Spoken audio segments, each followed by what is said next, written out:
Right,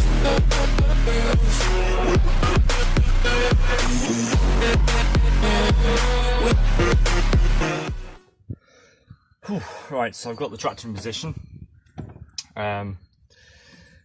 It's a Farmer Hill. If you see, the cab's not in good shape. You see, that's the view of the cab. That's the instruments.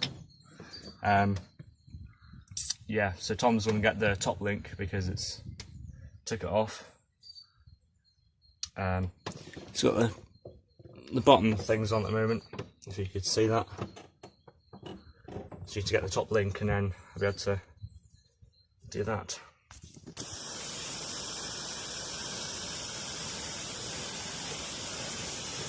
Well, good afternoon you all. So I've done pressure washing with the 674. I'm washing my auntie's car, so it's quite dirty. Well, I finished washing it.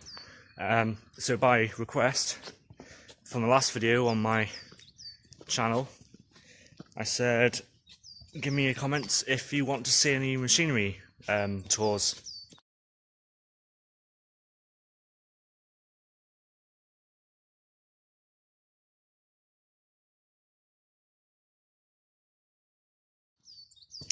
So here we are. So I'm coming to the shed now. This Toyota Hilux. We've had it for quite a while now, for about a few years. Served as well as a pickup. Don't know how many miles it's done, but I could probably find that out. Then we've got our case 1056. It's a good tractor, shall I say. Done the 1056 XL. It's not the turbo one, it's the standard one. But yeah, some of the stickers are peeling off there, but anyway. Next, this is our Can-Am 450. It's an Outlander. I'll probably send you a link in the description to what it is. If you looked at my logging video, that's when I actually used it with the trailer. And the trailer's on there now. That's what Tom used.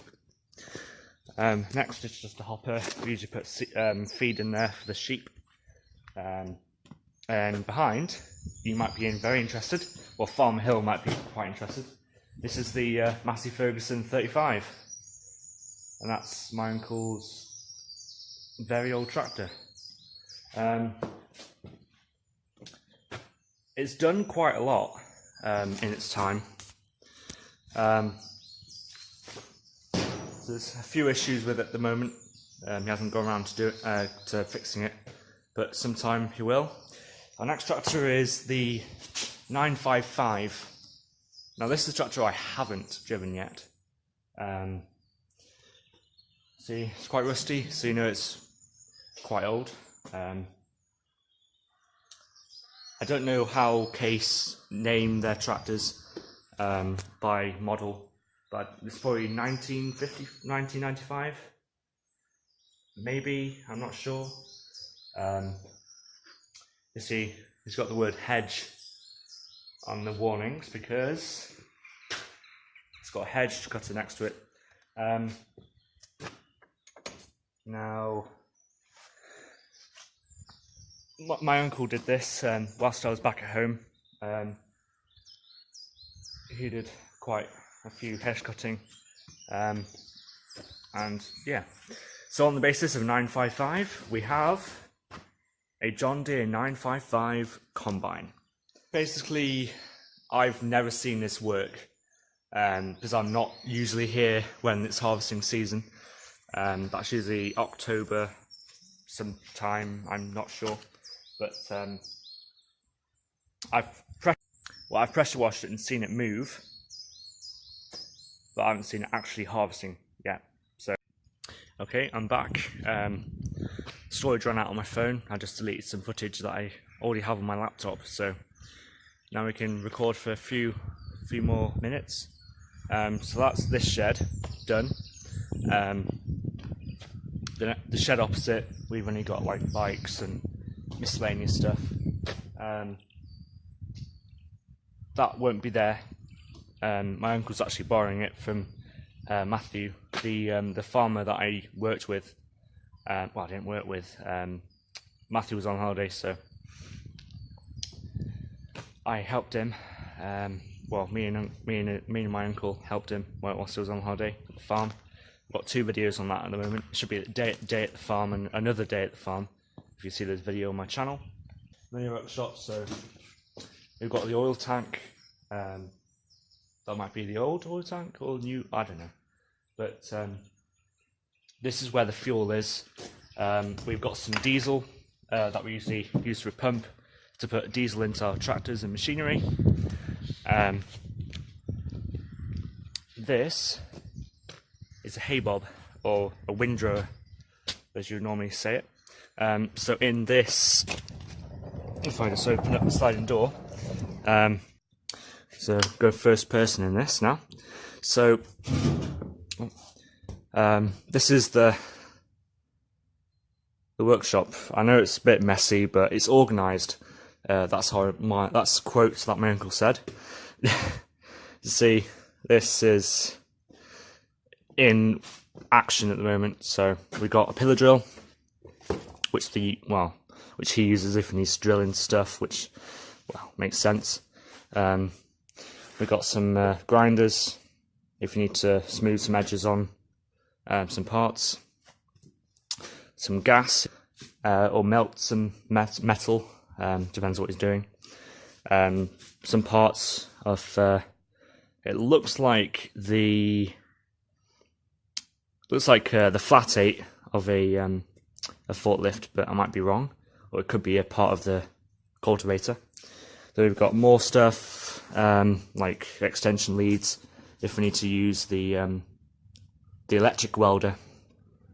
I need a generator as well. So 2 chainsaws, some more equipment, and so basically everything you see or need is in here. We've got, actually, if I show you down here, I might just bring you over here again.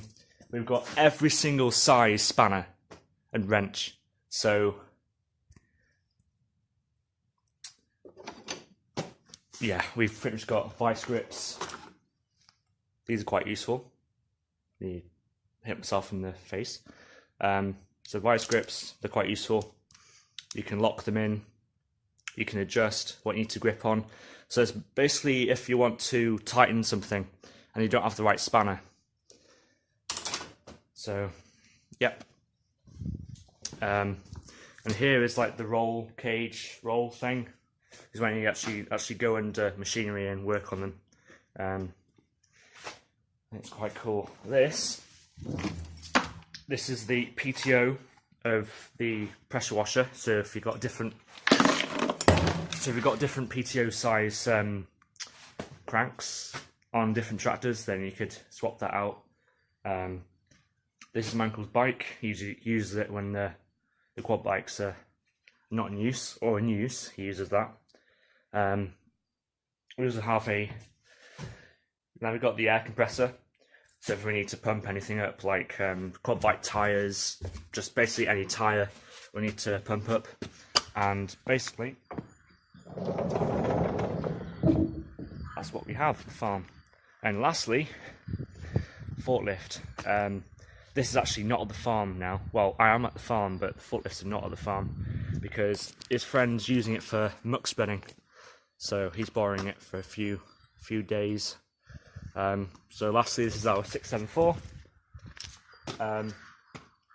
It might say 574 on the bonnet, but it's actually a 674 engine.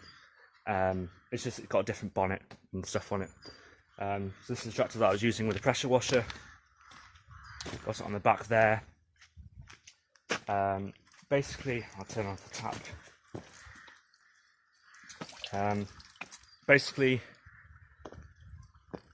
this is the machinery that we use. So if you want any more videos, feel free. So I'm now going back a week today on a Saturday. So if you want me to make any more videos since then. And basically, yeah, I'm gonna go back inside because I need to edit the last video. And so yeah. And also, the most common machine we use is a dog. Oh, okay, a bit too much. But yeah, bye. So I'm coming to the shed now. This is the Toyota